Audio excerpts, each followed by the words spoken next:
ဦးကျော်ဟိန်ပြောခဲ့ဘူးတဲ့စကားတစ်ခွန်းရှိတယ်လူသားအသေးနှလုံးနဲ့ကျွန်တော်လူသားအားလုံးလေးစားပါတယ်လူသားအသေးနှလုံးနဲ့ကျွန်တော်လူသားအတိုင်းကိုလေးစားတဲ့အဟုတ်လူသားအားလုံးရေးထားတဲ့ကြုံလူတွေကိုအိမ်မက်ကိုစိတ်ကြိုက်တာလုံးအတူတူလက်ဆွဲပြီးနှုတ်ဆက်မရှိလိုက်ပါအောင်လူအချင်းချင်းခွဲကြစရာမရှိပုံတန်နဲ့ရောင်နဲ့အစင်ခွဲပြတာကြီးအသွင်မတူတဲ့နှိမ်ချစရာမရှိကပမြေမှာမလိုအပ်ဘူးအနှိမ့်ထဘွားကြီးလူတွေဆိုတာကအမှန်တကယ်တော့ထူးကြတဲ့တတ္တဝါအုံနောက်ကဆူရှာတဲ့အမှတ်တညာ Socrates Confucius သတ္တနာစိတ်ကူးနဲ့အတွေးခေါ်တွေကကိုယ်မျိုးတွေရမရလူဆိုတာကတရားရဲ့အကြီးအကဲလူတွေကိုတူနိုင်ကြမရှိခဲ့လူသားတွေတာမောက်ရှင်းထောက်ရဲ့အသွေးတွေမတူညီလဲမခုံတစ်ဖက်ကြောင့်ခေါင်းပေါက်တဲ့လူဆိုတာလူပါပဲမြေပါမမဲပါနဲ့မကင်းကြီးမြေပါမပြင်းပါနဲ့မချစ်ချင်မြေပါမလုံးပါနဲ့လူသားအသေးနှလုံးနဲ့ကျွန်တော်မပြောရင်မြေပါမမဲပါနဲ့မကင်းကြီးမြေပါမပြင်းပါနဲ့မချစ်ချင်မြေပါမလုံးပါနဲ့လူသားအသေးနှလုံးနဲ့ကျွန်တော်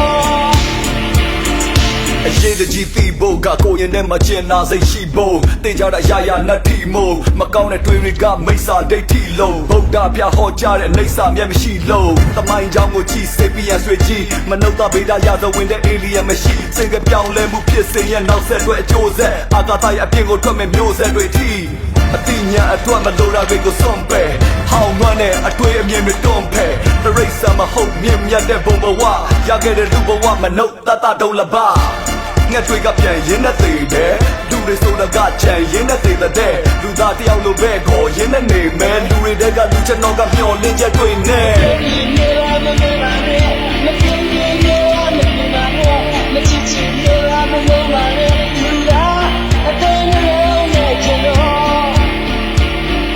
မပြောရင်မြေပါမမဲပါနဲ့မကင်းကြီးမြေပါမပြင်းပါနဲ့မချစ်ချင်မြေပါမလုံးပါနဲ့လူသားအသေးနှလုံးနဲ့ကျွန်တော်လူသားအသေးနှလုံးနဲ့ကျွန်တော်လူသားအသေးနှလုံးနဲ့ကျွန်တော်ငါရီလိုမဟုတ်ဘဟက်တွေကိုစွန့်တယ်ငကားရီလိုမဟုတ်အချေကိုလည်းစွန့်ခဲ့ကြားရီလိုမဟုတ်လက်သေးတွေကိုစွန့်တယ်နွားရီလိုမဟုတ်ဦးချိုတွေစွန့်ခဲ့အဆွဲကိုညင်းပယ်အစိတ်တွေကိုစွန့်ခဲ့တောင်ပန်းတွေအရေးကိုတွေစူးတွေကိုမတက်မှန်အဟိတ်တရိတ်ဆန်တွေနဲ့အပိဓာမတူခဲ့ကပမှာရှင်းတန်းနိုင်တာအတိညာတစ်ခုတည်းအုံနောက်ကိုအားပြုတဲ့မဟာလူသားလူဆိုတာကံကြမ္မာကိုစီရင်နိုင်တဲ့ဆရာတဆူလားတီထွင်ဖတ်တီးမှုတွေကလူတွေကိုရရလှုပ်နှုံးခဲ့ညပညာနဲ့အတွေးခေါ်တွေကကဘာကိုအဆိုး yeah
Bye.